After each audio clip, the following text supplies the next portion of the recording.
Woohoo! Aquarius, this is Mystic GLoLady. I surround us with the white light. What comes through me is not of me, and we just have a good time.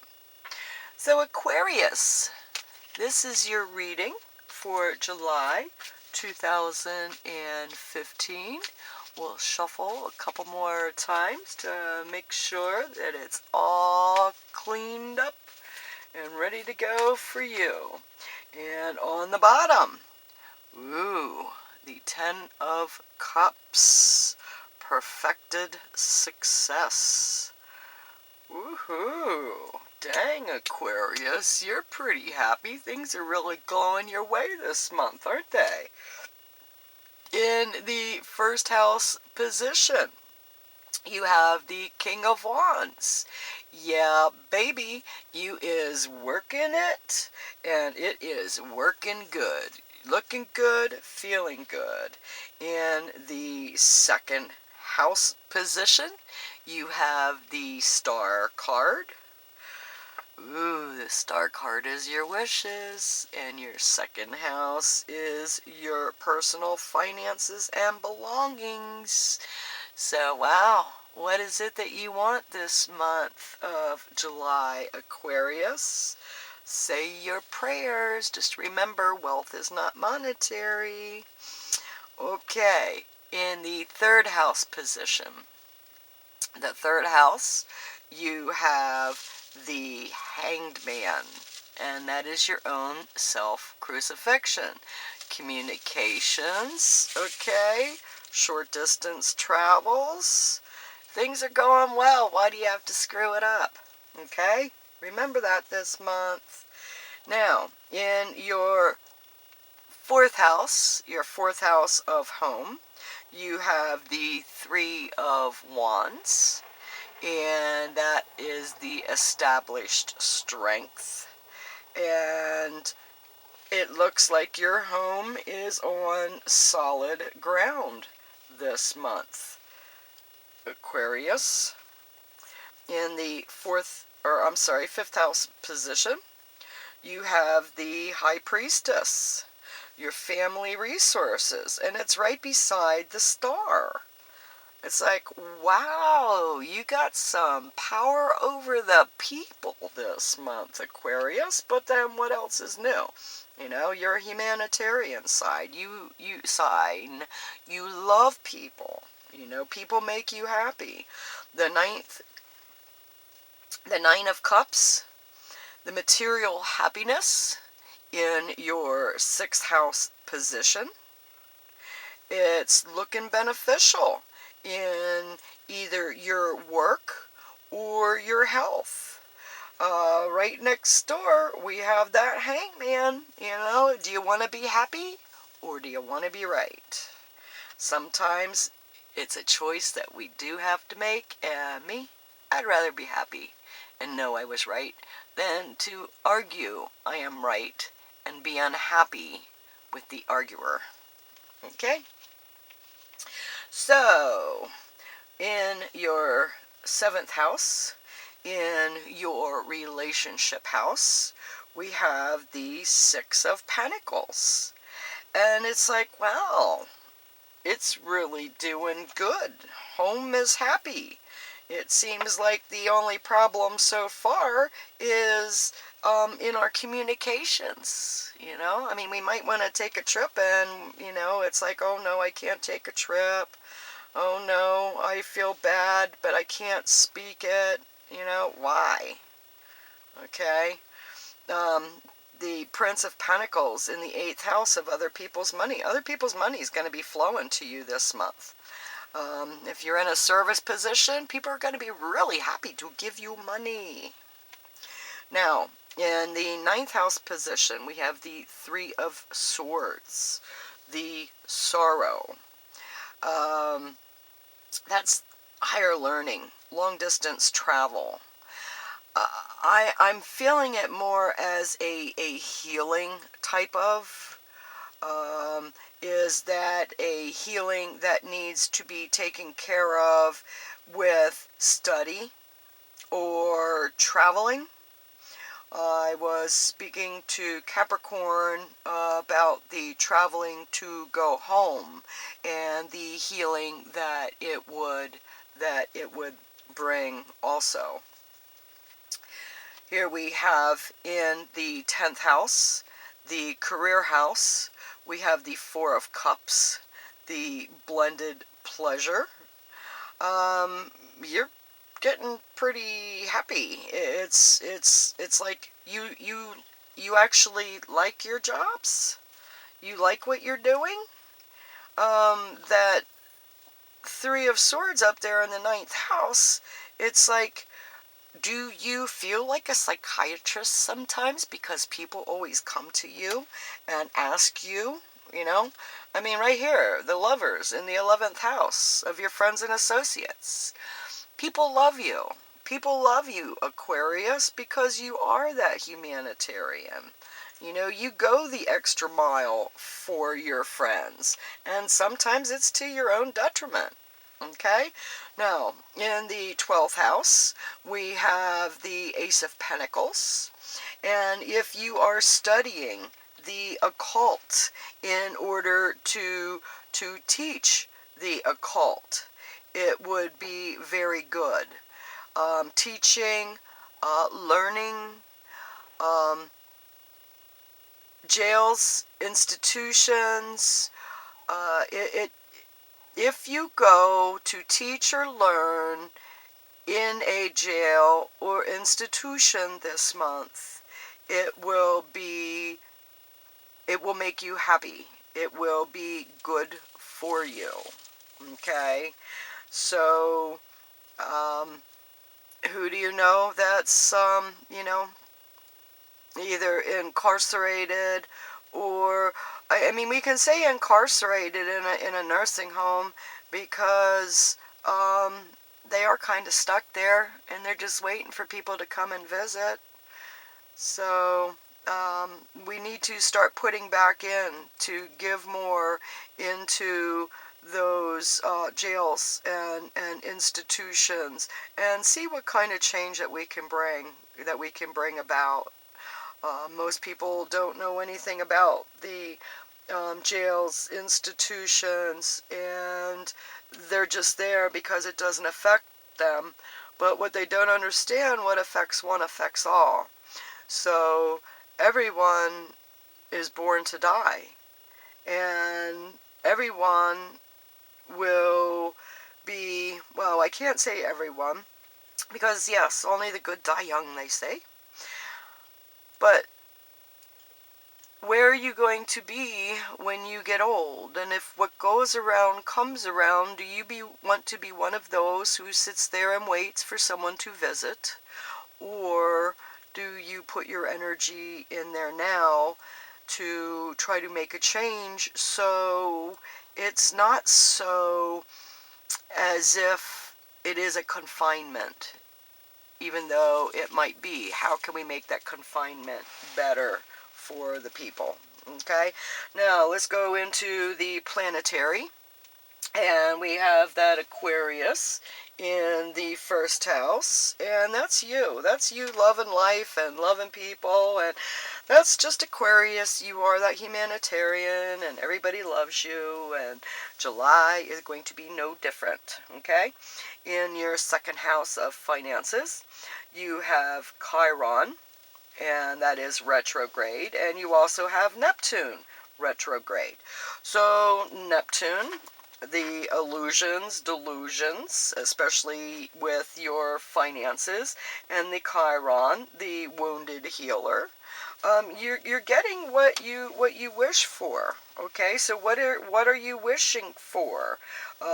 Be specific and manifest with intent. Okay? Illusions, do you really want to be a multi-millionaire? And, look at,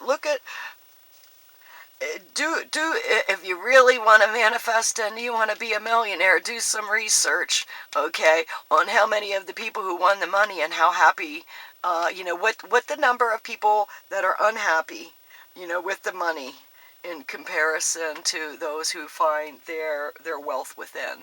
Okay? Now, here we have, right there, we have the Hangman in your third house, and that's in Aries. And you also have, you know, Aries is unexpected. You know, it's unusual. Aries is out there. So what are you holding yourself back from doing? Because Uranus is going to change that. You know, get out of the pity pot. You know, it's poor me. You know, get out of the pity pot and get out and serve others. It is said that people who serve others live 22% longer. So, service is good for the soul. Get out of the pity pot and get out there and serve people, and they're in return serving yourself. Okay, Taurus in the fourth house. The house is grounded this month. That's always good to see. It's always nice to have peace on the home front. In the fifth house, we have Gemini, and we have Mercury. And Mercury's going to fly pretty fast this month in comparison to the retrograde of May and June. And Mercury starts out at 17 degrees of Gemini. It is at 0 degrees of Cancer on the 9th. And by the end of the month, it is in Leo at 15 degrees. So where it starts here, it's going to go, and it's going to fly really, really quick, which, like I said, after June, May and June, it's like, oh yeah, about time communication flies. It is just going to fly. Okay, now in your sixth house, we have Cancer, all right, as well as Mercury going, work, health, communications. We have Mars, all right, Mars from 4 degrees up to 24 degrees in Cancer. What's better than Mars in your work sector? It's working well. And we also have the Sun. The Sun starts out at 8 degrees. And it ends up in Leo at the end of the month. Oops, sorry, Bella. At 7 degrees. There we go. It ends up 7 degrees of Leo. Okay? So, with the Sun at 0 degrees on the 24th in Leo, and also Mercury on the 24th, there's a conjunction there. Alright, so the battle between self and communication might be taking place more on the 24th, and that is in your 7th house. Okay, 7th house of partnerships. And, yeah, you ain't talking no crap this month. Not even in your relationships. Your relationships are looking good. Now, you have Jupiter in there. Jupiter is in Leo, 7 degrees to 21 degrees. So, Jupiter is multiplying. Your relationships are getting better. It's good on the home front. Your relationships are multiplying. You have Venus in there. It starts out at 21 degrees, and it goes 0 degrees of Virgo on the 19th, but then it retrogrades back into Leo. And the last time Venus was retrograde in Leo was June to October of 2007. So go back to 2007. And see what Planetary was going through right then, and how you navigated that, because that will definitely give you a heads up. Okay, now Jupiter also in Leo. Okay, and that was back in 2002, 2003. So Jupiter multiplying what was going on back in 2002, 2003. And that'll give you the planetary that you have to work with. And we're going up here into Virgo. Virgo, other people's money. Virgo, analyzing, organizing other people's money. It looks profitable. In the 9th house, we have Libra. Libra is the North Node. Where are you headed? Okay, as I said about the teaching. Are you teaching? Are you learning? The North Node is in there. Where you're going to. Okay, where is that balance? Where is that balance? If you want to teach, you know, don't stop yourself. Okay, now here in the 10th house, in your career house, we have Scorpio, and we also have Saturn. Okay, sorry about that slight intermission, unexpected. All right, now as we're talking about Saturn in the 10th house, the higher, the teacher. Saturn's the teacher. And the last time Saturn was in Scorpio was back in 1982 to 1984. So remember what was going on in 82 to 84, and that'll give you an idea of the planetary. And for those of you who were not born yet, well, you'll know what to look forward to. Excuse me, the next time around. We have Sagittarius in your 11th house, the lovers. Excuse me. You love your friends love you. It's as simple as that. Then we have Capricorn up here in your 12th house. Excuse me. We also have Pluto there. And Pluto is retrograde. Death, transformation, rebirth. What is... oh, excuse me. What is changing? Or are you finding out those hidden enemies and you're getting rid of them? Wait, cool. Are you finding new solutions to healing the disease and decay in society? That's another way cool. You have it with you to do it this month. Okay? Just remember, the Hangman, okay? The Hangman in the 3rd house, don't stick your foot in your mouth this month, because the tendency to do that might be greater than usual, and that would not be good. Okay? So you've got some great cards, great planetary aspects working with you this month of July 2015. So, if you'd like a personal reading and really get in depth, let me know, and I would love to do it. So please like, share, and subscribe to my videos, and I look forward to August. Aquarius, see you, love you, bye.